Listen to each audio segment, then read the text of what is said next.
Perkenalkan, nama saya Ramadi Surya, mahasiswa Untak Ilmu Komunikasi, Prodi Metode Penelitian, NPI 1151900-293. Pada kesempatan hari ini, saya akan menjelaskan rangkuman saya tentang observasi. Manusia dilahirkan dengan rasa keingintahuan yang mendalam. Setiap peristiwa atau aktivitas kehidupan tidak lepas dari ilmu pengetahuan. Cara mengetahui segala sesuatu yang berkaitan dengan ilmu pengetahuan adalah observasi. Pengamatan manusia pada objek terkecil dalam hidup disebut observasi. Kita wajib belajar pengertian observasi sebelum mengkaji peristiwa dan aktivitas tertentu. Berdasarkan pengetahuan atau penemuan dan pengamatan yang kita lakukan, informasi yang telah didapatkan bisa berguna untuk suatu penelitian lanjutan. Ya, kata observasi berasal dari bahasa Latin yang memiliki arti melihat dan memperhatikan.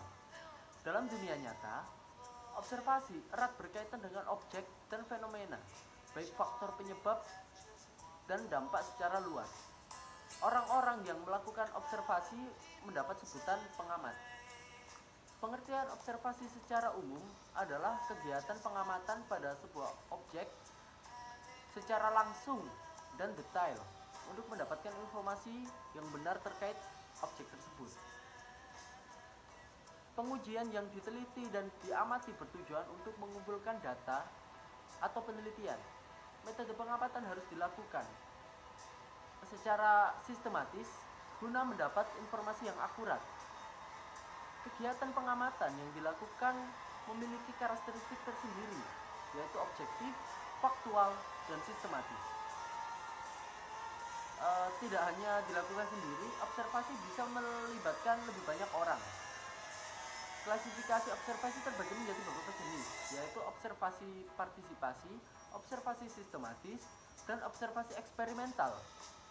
Untuk kategori observasi eksperimental, pengamatan sudah memiliki perencanaan matang jauh hari terkait penelitian dari sebuah objek pengamatan tersebut. Beberapa ahli memiliki pendapat masing-masing terkait pengertian observasi, seperti yang pernah dikatakan oleh Margono pada suatu kutipan di tahun 2007. Observasi merupakan teknik melihat dan mengamati perubahan dari fenomena sosial yang tengah berkembang dan tumbuh. Selanjutnya, perubahan bisa dilakukan berdasarkan penilaian tersebut. Fungsi observasi. Ya.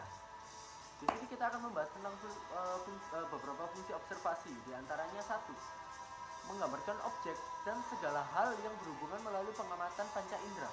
Yang kedua, mendapatkan kesimpulan. Dan yang ketiga, mendapatkan data atau informasi. Lalu kita akan berganti ke manfaat observasi.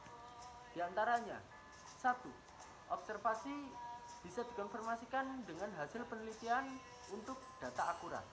Dua, deskripsi pada observasi bisa menjelaskan dunia nyata. Tiga, pembaca akan menafsirkan hasil penemuan dan interpretasinya. Empat, bisa menjelaskan suatu peristiwa yang bisa teruji kualitas dan spekulasi berdasarkan aturan dunia nyata yang valid. 5. Mampu mencatat indikasi yang tidak nyata berlangsung dan dengan keadaan yang tidak bisa direplikalisasikan dengan eksperimen. 6. Mencatat suatu peristiwa secara runtut atau sesuai dengan kronologi yang ada. 7. Bisa dikombinasikan dengan sistem lain dalam menghasilkan laporan.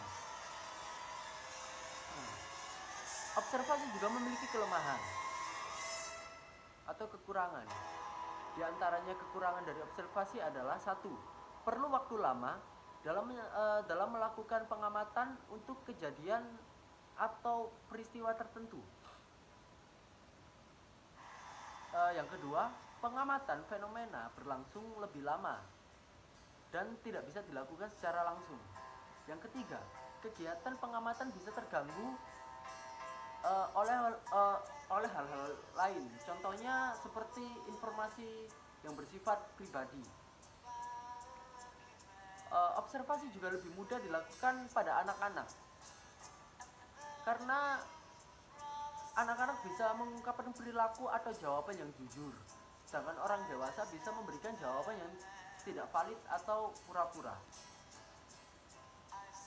Tetapi observasi juga sangat sulit dilakukan untuk dalam arti observasi dapat sulit dilakukan jika hal yang dipermasalahkan adalah masalah pribadi. Misalnya pengamatan perilaku anak-anak mengalami masalah pertengkaran orang tua, dalam arti anak-anak yang diobservasi ini memiliki masalah dalam rumah. Itu merupakan ranah pribadi yang sangat sulit dimasuki untuk kita bisa melakukan penelitian secara maksimal. Ya, itu beberapa kajian dari saya soal observasi, beberapa rangkuman dari saya soal observasi. Kurang lebihnya mohon maaf jika ada salah kata. Saya pamit undur diri. Terima kasih.